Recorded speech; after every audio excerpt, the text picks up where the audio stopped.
This is my speech number 2. This is my audience. Hello. Alright.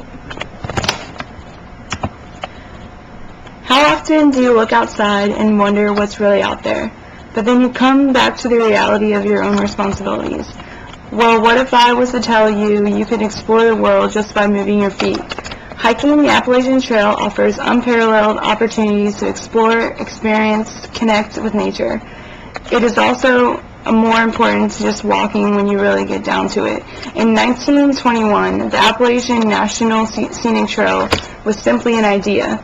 Benton MacKaye proposed the idea of the trail as the connecting element of a project in regional planning. The efforts of countless volunteers made that part of MacKaye's idea a reality. Today, the Appalachian Trail is best known as a simple footpath.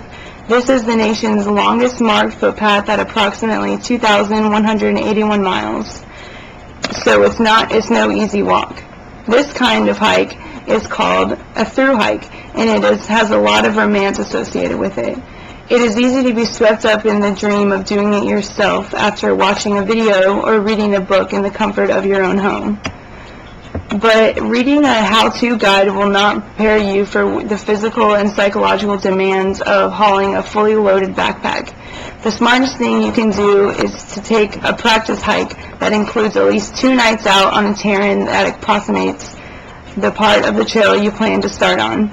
But I have collected all the resources you will need to know and try to prepare you for this journey. Hiking the Appalachian Trail can be very rewarding, but there is a certain way to do it and a certain safety precautions to follow. Knowledge is key to finishing the trail. The first thing you need to do is prepare for the trail is train. I can't stress enough how important this is. The Appalachian Trail is one of the longest and most rough trails to hike, and if you haven't trained yourself for this, you will fail. There are 2 types of training you need to endure. The first is physical training. The first few miles of any hike are most likely the toughest, and you will appreciate any physical edge you can have on this hike.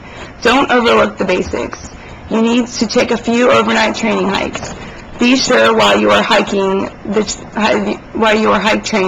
that you endure mountainous terrains, and you won't have the slightest clue about what you're getting into for the next 6 months. Also, you need to thoroughly break in new boots. I learned this the hard way. Not breaking in your boots can be the biggest mistake you can make. I found this out 2 bloody blisters and missing toenails later. Your boots need to be at least half a size bigger than your normal size. Another thing you need to break in is your back. This may sound silly, but carrying a 40-pound bag 15-20 miles a day is no joke. Get used to carrying your pack fully loaded and adjusted. You'll be surprised to find out how unnecessary some belongings become after you've carried them uphill for 5 miles. When you reach the trail, be sure not to start out by going the extra mile. Start out with low mileage. 8 miles a day is good for the first week. Then gradually increase distance to avoid serious injuries. Do not exceed this goal for about 2 to 4 weeks on the trail to get into peak condition if you are already fit. If you have not trained, will allow 6 months to 8, or 6 weeks to 8. Injuries that can cause you to flee the trail include knee and foot injuries, stress fractures, and shin splints.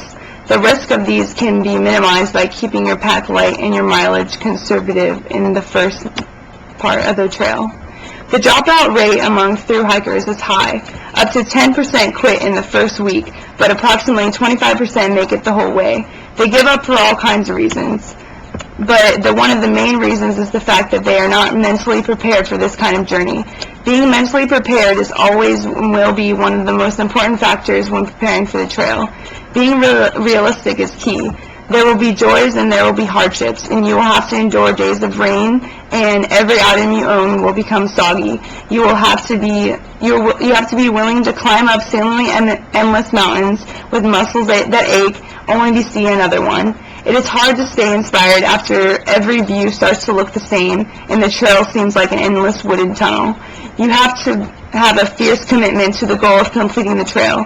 Of course, there is nothing wrong with the I'll continue hiking as long as it's fun attitude, but this won't get you 2,000 miles. The key is balance of enjoying the journey but keeping focused on the goal. Although through hikers often say walking the Appalachian Trail was considerably harder than they expected, many say it was the most rewarding and most memorable adventure of their life. It takes more than an exercising and calming mind, though. It is crucial that you have all the right items or you'll never make it. When planning the hike, the Appalachian Trail, the average hiker starts putting together a kit by going to the local outfitters, looking on the internet, or picking up a catalog, and then builds a shopping list. After a few minutes of doing this, however, the expenses shock for gear can set in, and even put the unwary shopper in the hospital if they're not careful. The fact is, the latest high-tech gear can be expensive, and even the little things that you may need backpacking can add up if you try and buy everything new. After all, your gear isn't what gets you to the finish line. It's your motivation and determination. So saving money from gear will profit you in the long run while you're eating good food and staying in nice hostels. Keep in mind, while selecting your gear, that your hike on the Appalachian Trail will consist of pretty much a long series of short hikes. Being able to resupply as frequently as possible is key. You really should think about what you should pack for the next 30 miles, not the entire 6 months of your hike. This will be helpful. One of the most important items you need to carefully look over is your hiking boots. After all, your feet will be the only thing that moves you. You need to take good care of them. Old-style heavyweight mountain boots are unusually unnecessary now that good, light boots are widely available. Making sure that your boots fit are well broken in before you hit the trail is key. Like I mentioned before, nothing ends a hike quicker than a blistered foot. You can expect your feet to swell, so you should buy boots half a size too big to allow room for this. Moving on to what kinds of clothes you should bring, just remember this quote: hope for the best